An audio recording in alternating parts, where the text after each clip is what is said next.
Assalamualaikum warahmatullahi wabarakatuh. Pada video kali ini kita akan belajar materi tentang kesetimbangan larutan. Analoginya seperti ini. Misalnya ada suatu zatnya berupa NaCl. Nah, ketika NaCl dilarutkan ke dalam air, dia akan terionisasi membentuk Na+ dan Cl-. Nah, perubahan dari NaCl menjadi Na+ dan Cl- ini berlangsung dalam satu arah atau reaksinya maju.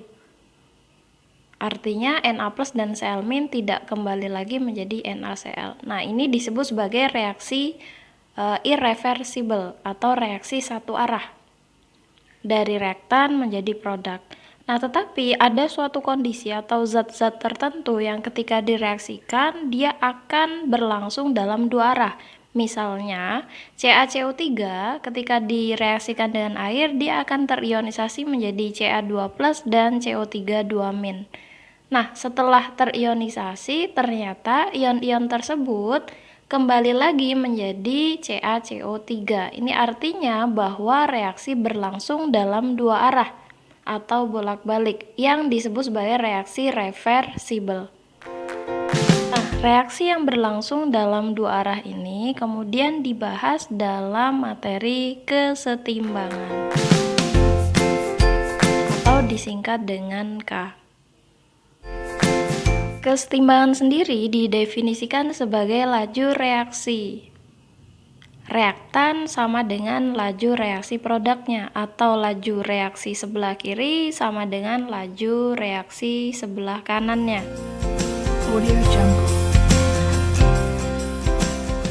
Kesetimbangan terbagi dalam dua kondisi.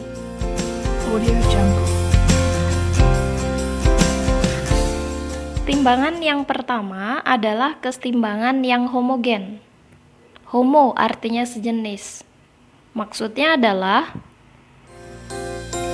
zat A ditambah zat B menjadi C, wujud zatnya sama-sama gas, maka dia disebut sebagai kesetimbangan homogen. Kemudian yang kedua disebut sebagai kesetimbangan yang heterogen. Hetero artinya beda-beda. Maksudnya ketika zat A ditambah zat B menjadi C, wujud zatnya ada yang solid, ada yang aquos, ada yang gas, artinya tidak sama wujud zatnya.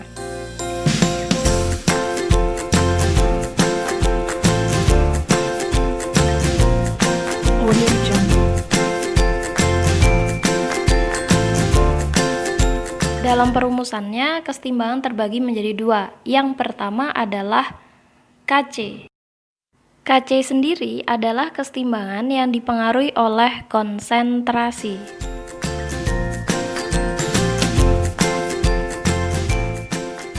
Konsentrasi dilambangkan dengan simbol M besar. Nama lainnya adalah molaritas. Rumus molaritas atau M besar adalah mol per volume. Volume dinyatakan dalam liter. Kc sendiri memiliki rumus Kc sama dengan tanda kurung. Jadi diingat-ingat bahwa tanda kurung ini berarti molaritas atau konsentrasi. Jadi Kc sama dengan konsentrasi atau molaritas produk dipangkatkan dengan koefisien dibagi dengan konsentrasi reaktan dipangkatkan dengan koefisien. Menjadi catatan bahwa yang masuk ke dalam persamaan rumus Kc adalah yang berwujud gas dan aquos. Artinya bahwa selain gas dan aquos, zat tersebut diabaikan atau dianggap sebagai satu.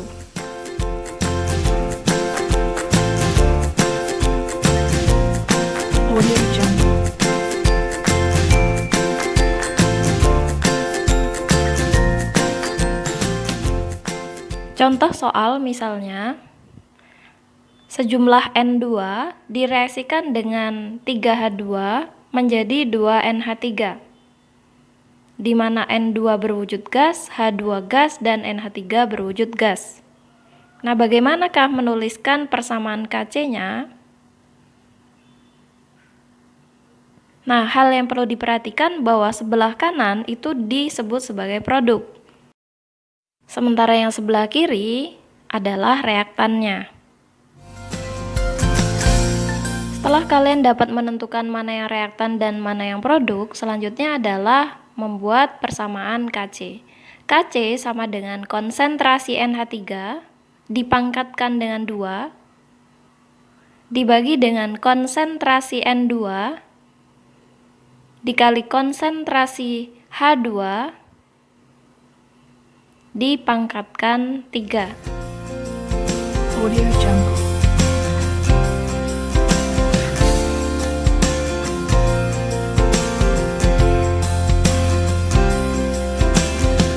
Audio Jungle.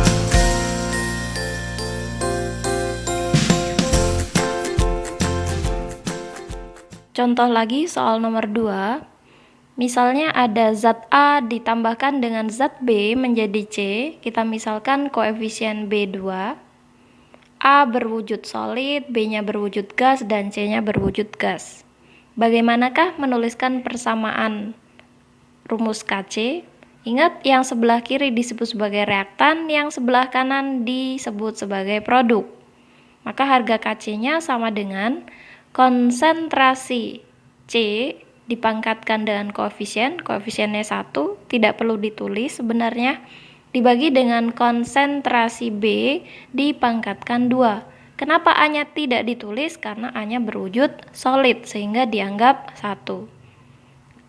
Mengapa demikian? Karena harga Kc yang masuk ke dalam persamaan rumus adalah yang berwujud gas dan aquos. Selain itu dianggap 1.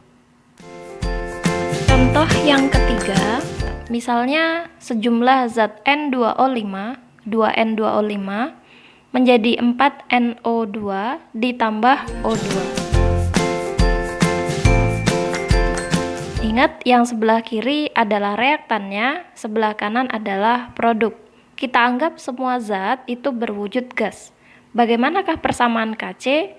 Yaitu konsentrasi NO2 dipangkatkan 4 dikali konsentrasi O2 pangkat 1, tidak perlu ditulis, dibagi dengan konsentrasi N2O5 dipangkatkan dengan 2. Nah, setelah tadi kita belajar persamaan rumusnya, sekarang kita lanjut ke perhitungan soalnya. Soal nomor 4, ada reaksi penguraian besi 2 hidrogen sebanyak 10 liter. Bila dalam kondisi setimbang, jadi ada harga molnya, bagaimanakah harga Kc-nya? Pertama yang harus kalian lakukan adalah menuliskan persamaan reaksinya. Ada FeHCO3 2 kali berwujud solid menjadi FeS wujudnya solid ditambah H2O ditambah 2CO2 yang keduanya berwujud gas. Dalam kondisi setimbang, ternyata FeHCO3 2 kali sebanyak 3 mol, FeS 1 mol, H2O 1 mol, dan 2CO2 2 mol. Nah, bagaimanakah persamaan Kc-nya? Kc sama dengan konsentrasi H2O dikali konsentrasi CO2 dipangkatkan dengan 2. FeS dan FeHCO3 tidak masuk ke dalam persamaan karena wujudnya solid. Ingat bahwa konsentrasi atau tanda kurung adalah molaritas, rumusnya adalah mol per volume. Sehingga dari sini kita bisa menghitung bahwa konsentrasi H2O 1 mol dibagi dengan 10 liter dikali dengan mol CO2 2 mol dibagi dengan 10 liter dipangkatkan 2. Nah, hasil hitungannya diperoleh 4/1000 atau sama dengan 0,004. Sebelumnya kita sudah belajar tentang perumusan Kc. Yang kedua adalah tentang perumusan Kp, kesetimbangan yang dipengaruhi oleh tekanan. Kp, P-nya sendiri adalah singkatan dari pressure, artinya tekanan. Pada prinsipnya, baik Kp maupun Kc sebenarnya rumusnya sama. Sama-sama produk dibagi dengan reaktan, masing-masing dipangkatkan dengan koefisien. Bedanya jika Kc dipengaruhi oleh konsentrasi, sementara Kp adalah tekanannya. Berarti Kp adalah tekanan produk dipangkatkan koefisien dibagi dengan tekanan reaktan dipangkatkan dengan koefisien. Nah, hal yang perlu diingat bahwa Kp hanya bisa diukur dalam kondisi gas. Artinya, selain gas, tidak masuk ke dalam persamaan Kp.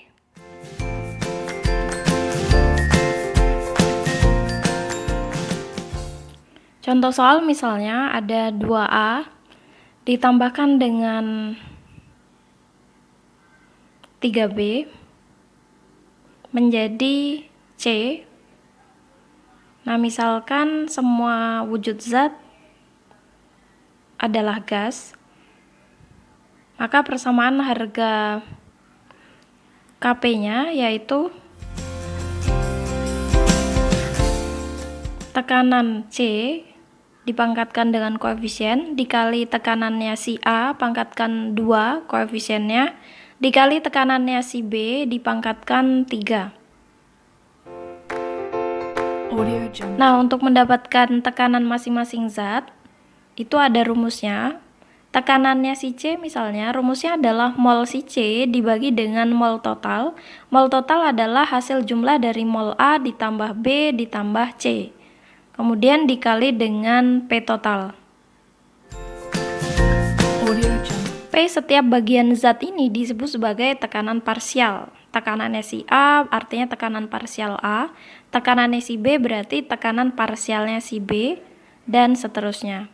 Kemudian untuk mendapatkan tekanannya si A, rumusnya adalah molnya si A dibagi dengan mol total dikali dengan P total. Audio Jungle. Sedangkan untuk mendapatkan mol tekanannya si B, rumusnya adalah molnya si B dibagi dengan mol total dikali dengan P total. Saya ulangi lagi bahwa mol total adalah hasil jumlah dari mol semua zat yang berwujud gas tentunya, yaitu molnya si A ditambah molnya si B ditambah molnya si C. Tekanan total juga hasil jumlah dari tekanan semua zat. Nah, di sini soal yang terakhir tentang Kp.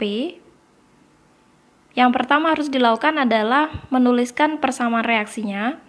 Ada N2 berwujud gas ditambahkan dengan 3H2 berwujud gas menjadi 2NH3 wujudnya juga gas. Dalam soal tersebut, pada keadaan setimbang, diperoleh masing-masing N2 yaitu 0,4 atm, kemudian H2 1,0 atm, sedangkan P totalnya adalah 3,2 atm. Nah, tekanan total adalah hasil jumlah dari semua zat, yaitu tekanannya si N2 ditambah H2 ditambah NH3. Nah, jika N2-nya 0,4, H2-nya 1,0, tekanan totalnya 3,2, maka diperoleh tekanan NH3 atau tekanan parsialnya NH3 adalah 1,8 atm. Setelah diperoleh tekanan parsial dari NH3, langkah selanjutnya adalah dengan menentukan harga Kp-nya. Kita tulis persamaan Kp terlebih dahulu. Kp sama dengan PNH3 dipangkatkan dengan 2 dibagi dengan PN2 dikali PH2 dipangkatkan dengan 3. Kemudian kita masukkan datanya bahwa tekanan NH3 yaitu 1,8 dipangkatkan dengan 2 dibagi dengan 0,4 dikali tekanan SiH2 1,0 dipangkatkan dengan 3. Setelah kita hitung, hasilnya adalah 8,1.